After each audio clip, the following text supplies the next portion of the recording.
வணக்கம். நாடார் மக்கள் பேரவை நிறுவன தலைவர் கராத்தே ஏபி ராஜா.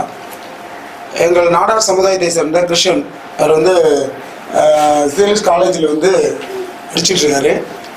அந்த காலேஜில் சேர்ந்தவங்க சுமார் 14 பேர் சேர்ந்து இவரை வந்து கூட்டிகிட்டு போய் மது போதைக்கு அதை சரக்கு அடிக்கணும், காசு ஒன்று சொல்லி எல்லாம் பெரிய எடுத்து பிள்ளைங்க எல்லாருமே ஒரு 14 பேர் சேர்ந்து இவரை வந்து மிரட்டி இவரை வந்து கத்தியை வச்சு கத்தி ஒன்று குத்திடுவேன் அப்படின்னு சொல்லி பயங்கரமாக மிரட்டியிருக்காரு. இவர் உடனே பக்கத்தில் உள்ள அருகில் உள்ள ஓட்டேரி காவல் நிலையத்தில் போய் 24ஆம் தேதி அவங்க அப்பா அவங்களையும் கூட்டிட்டு போய் நேரடியாக போய் ஒரு புகார் கொடுக்குறாங்க.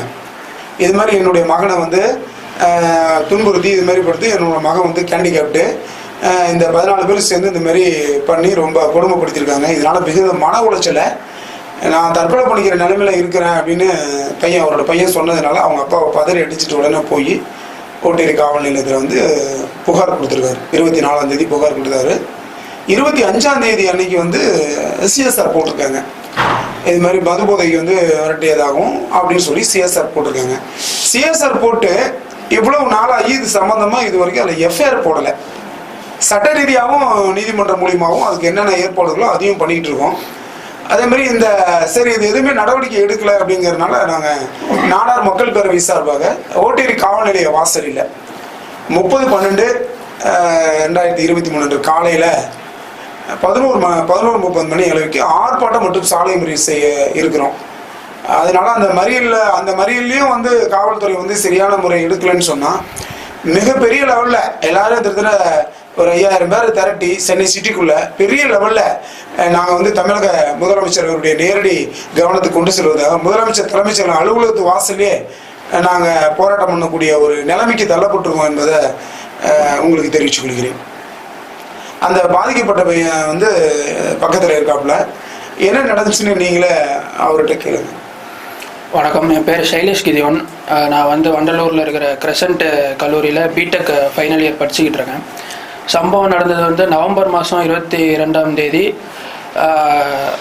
அந்த குற்றச்சாட்டப்பட்ட 14 பேரும் நாங்களும் ஃப்ரெண்ட்ஸாக தான் இருந்தோம். எப்பயும் போல் வழக்கம் போல் காலேஜிலேருந்து டீ குடிக்க போகலான்ட்டு ஒரு காலையில் 10 மணி அளவில் என்னை வெளியே கூப்பிட்டு போயிட்டு நண்பர்களை அப்படியே சந்திச்சுட்டு வரலான்ட்டு யாருன்னே முன்ன பின்ன தெரியாத ஒரு நபரோட அப்பார்ட்மெண்ட்டில் கூப்பிட்டு போய் என்ன ஒரு உட்கார வச்சு ஒரு 10-11 மணி அளவில் உட்கார வச்சு கத்தி காட்டி ஆல்ரெடி அவங்க வந்து கஞ்சா போதையில் தான் இருந்தாங்க. மேற்கொண்டு மது போதைக்கு ஆசைப்பட்டு என்ன மது அடிக்கிறக்கிட்ட காசு கேட்டு ஒரு 12 மணி 3 மணி வரைக்கும் கத்தி முனையிலே என்னை வச்சு என்னை வந்து கொன்றுவேன்னு பயமுறுத்தி உன்னை கீழேருந்து தள்ளி விட்டு நாங்களே லெட்டர் எழுதி வச்சிட்டோம், நீ சூசைட் பண்ணிட்டேன்னு லெட்டர் எழுதி வச்சிட்டோன்ட்டு சொல்லி வீட்டில் நான் இன்ஃபார்ம் பண்ணிடுவோன்னு என்னை மிரட்டி உட்கார வச்சு பண்ணிட்டு ஒரு 3 மணி வரைக்கும் இதே தான் கத்தி எடுக்கவே இல்லை. அவங்க கழுத்தில் இருந்து கத்தி வச்சுட்டே தான் இருந்தாங்க. 3 மணிக்கு அப்புறம் மிச்சம் அந்த கம்ப்ளைண்ட் கொடுத்த பசங்க எல்லாம் வந்திருந்தாங்க. வைசாக்கு அவங்க எல்லாருமே வந்திருந்தாங்க. அவங்க வந்துட்டு அவங்க எனக்கு அவங்களுக்கு நான் கொடுக்க வேண்டிய பணம்னு நாங்கள் நண்பர்களாக இருக்கும்போது கொஞ்சம் பணம் இருந்துச்சு, ஒரு 2000 ரூபா அந்த மாதிரி இருந்துச்சு.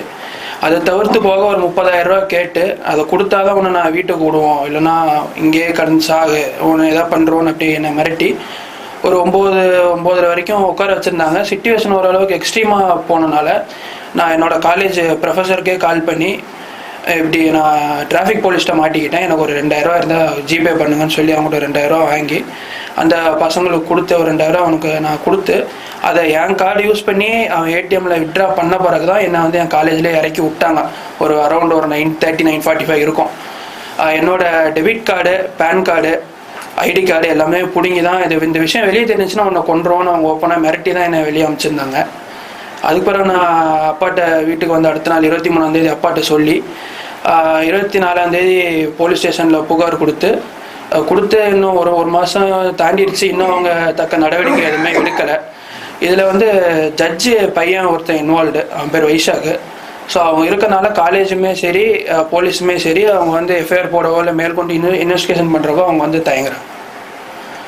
காலேஜ் சைடில் உங்களுக்கு என்ன எல்லாமே அவங்களுக்கு ஃபேவராக தான் அந்த பசங்களுக்கு ஃபேவராக தான் பண்ணுறாங்க. எங்கள் சைடு எதுவும் அவங்க இது பண்ணுற மாதிரியே தெரில. அவங்க வந்து என்கொயரியுமே பண்ணலை. அவங்க வந்து ஒரு போனீங்களா? ஆமாம், அதுக்கப்புறம் எக்ஸாம் இருந்துச்சு. எனக்கு செமஸ்டர் நடந்துகிட்டு இருக்கு. அப்பாவோட ப்ரொடெக்ஷன் இருந்து தான் நான் காலேஜ் போய் எக்ஸாம் எழுதிட்டே வந்தேன். நான் காலேஜ் போனாலுமே இந்த சம்மந்தப்பட்ட 30 பேர் இந்த நான் எக்ஸாம் ஹால் போகிற வழியில் கும்பலாக நிற்கிறதா இருக்கட்டும், வழிமறைக்கிறதா இருக்கட்டும், இந்த செய்கைகள் காட்டி மிரட்டுறதா இருக்கட்டும், ஃபுல் அண்ட் ஃபுல் 3 மணி நேரமும் அப்பா எக்ஸாம் ஹாலுக்கு வெளியே நின்று பார்த்துக்கிட்டே இருந்தாங்க. நாங்கள் போய் எக்ஸாம் எழுதிட்டு ஒரு 2 வீக்ஸ் நடந்துச்சு எக்ஸாம். 2 வீக்ஸ் எக்ஸாம் எழுதிட்டு தான் வந்தேன். காலேஜ்லேருந்துமே எந்த ஆக்ஷனுமே எடுக்கல. காலேஜ் வந்து அவங்களுக்கு ஃபேவரபுளாக தான் இருக்காங்க.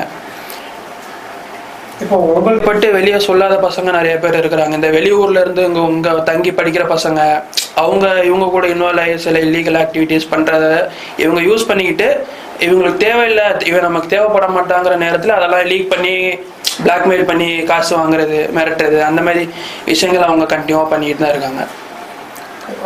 காலேஜ் ஆக்ஷன் எடுக்கல.